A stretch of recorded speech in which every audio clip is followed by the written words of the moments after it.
What's up, everybody? How you doing out there? I want to welcome you back to my page, my channel, Pepe's Point of View. And right now, I'm just going to talk about something that is actually in the news. I think I'm a couple of days behind, but it is what it is. And it's with Cash App.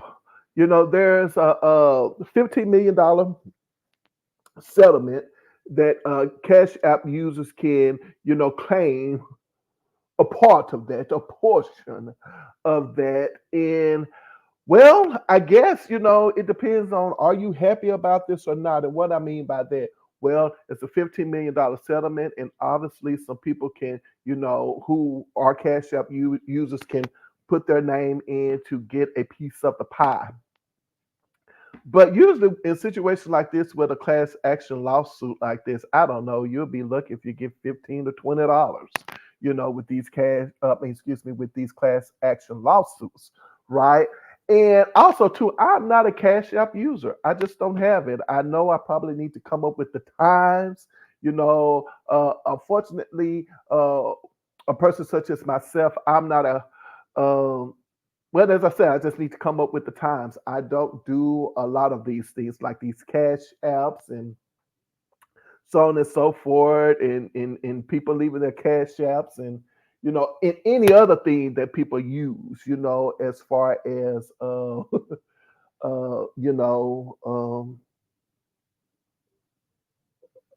money transactions. I'll put it that way.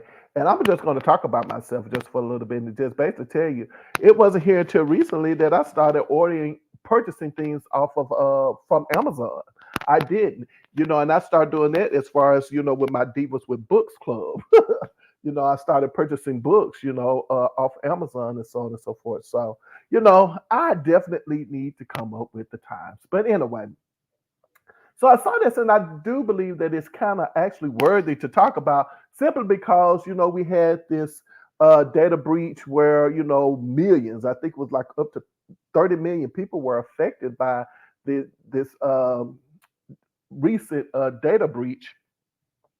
And so when I saw this, I thought that this had something to do with it. And I was like, well, if that was the case, then this would actually be a very quick lawsuit and a settlement, right? If it had anything to do with what happened, like maybe about a month or so ago.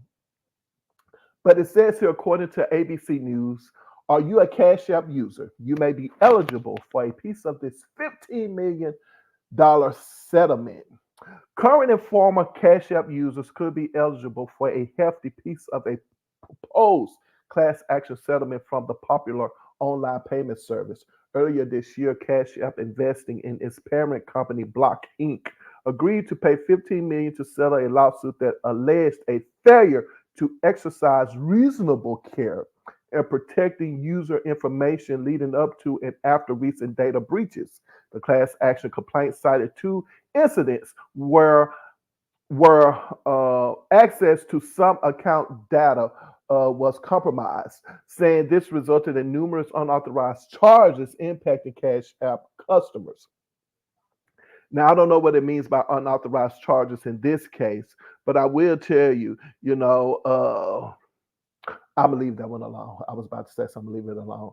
It says here now those consumers can submit a claim for a settlement payment, which could include reimbursement of up to $2,500 in out-of-pocket losses ahead of final approval. Here's what you need to know.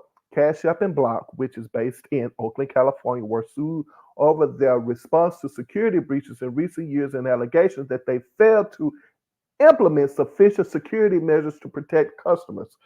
I wonder what those were, right? Now, I don't know about you, but when it comes to data breaches, in this recent data breach that happened, I'm saying to myself, like, if they're hacking these, companies that should have a very sophisticated type of cybersecurity, then I'm saying to myself, like, we little peons, just people in general in small businesses, I mean, we don't stand a chance then, do we? If companies, can do that.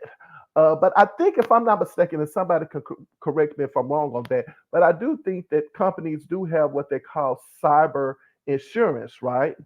Don't they have cyber insurance in cases like these? So I'm wondering if this is more of an insurance claim, or if the company is actually, having to dish out this $15 million. I don't know, but I would like to think that companies have cyber, insurance for things like this. But anyway, uh, it says the class action pointed to a 2021 incident where the company disclosed in 2022 where a former employee downloaded reports of some U.S. users without permission.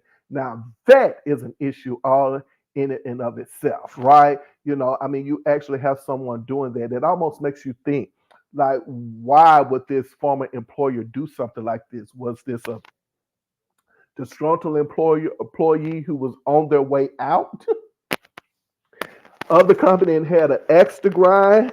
Like what kind of malicious things that this person have, on their mind, as far as the reason why they would do something like this. And we already know if someone doing something like this, obviously they had ill intent from the very beginning. It also noted another breach disclosed in 2023 when an unauthorized user accessed some Cash App accounts using phone numbers that were linked to them. See, that's the reason why I'm just mindful about things that I save, with certain companies, especially, just with your regular day-to-day payments, right? We're doing these regular day-to-day, excuse me, monthly payments on certain things, and they asking you, do you want us to keep your card number and so on and so forth? Some of these people, I'm like, nope, not gonna do it. Don't ask me to do it. I'm not gonna do it. I just keep calling you every month, to make a payment or whatever. It's just what it is. I mean, it says that Cash App and Block have denied any wrongdoings. Do you think? But to settle the litigation, they agreed to pay $15 million. Beyond attorney fees and administration costs, that money will go to impact customers who submit eligible claims. Cash App and Block also agreed to take steps toward strengthening data security as part of the settlement. The company did not comment further, which reached when reached by the Associated Press Friday. To get a payment, you have to submit a claim to the official settlement administrator's website. The current deadline to submit a claim is November 18th, with the settlement's final approval hearing slated for December 16th. Wow, it's interesting, isn't it? Yeah, so it is what it is. I mean, it's Cash App. A lot of people are using Cash App. So I'm here to tell you the number of people, and I'm looking through this article and I kind of trying to see if it was talking about the number of people who were affected. But every time I turn around, especially with this young generation of people, they are definitely using Cash App, right? A lot of people are using Cash App. So I wouldn't be surprised if y'all get $5 in the mail, with the number of people who probably can, take a claim, uh, or rather submit a claim and receive it, legitimately. It's not going to amount to a lot of money in the long run. That's just what I'm thinking. But anyway, that's pretty much all the news that I have for you guys as far as this Cash App situation is concerned. Go ahead on and submit your claim. It is what it is. But I will say this: I have been a part of one or two or three claims in the past, and you know what? I have not even never submitted anything, and sometimes, I still get a check anyway. When I get these notifications like years ago, um, notices in the mail talking about you're eligible, this, that, and the other. But sometimes all they do is in the past they would say you don't have to do anything to submit your claim. Is coming. So I'm wondering, in this case, is Cash App probably trying to save themselves some money by having people to actually submit a claim? If you submit the claim um, and go through the process, people are less likely to do that. That's just what I'm thinking. So they probably save themselves, a few $1 million by having people to actually submit the claim versus going through looking at the actual number of people affected, right? I think that would even be better. I think they just should disperse it on the grounds of we know you were affected by this, so on and so forth. We have documentation to prove that you were affected by this, and here's how much this is going to come out to. So anyway, on that note, thank you guys for tuning in over here to Pepe's Point of View. I am your host, Pepe. And if you made it this far in my commentary, then I want to personally say, hey, hang out with me. I would love to have you. Hit that like button, that subscribe button, and leave a comment. And also remember my motto over here is simple. Put your behind where your heart desires to be. And whenever I leave my mother's presence, she always says to me, she says, baby, remember, I love you, but God loves you best. I look forward to seeing you next video. And until then, take care of yourselves. All right.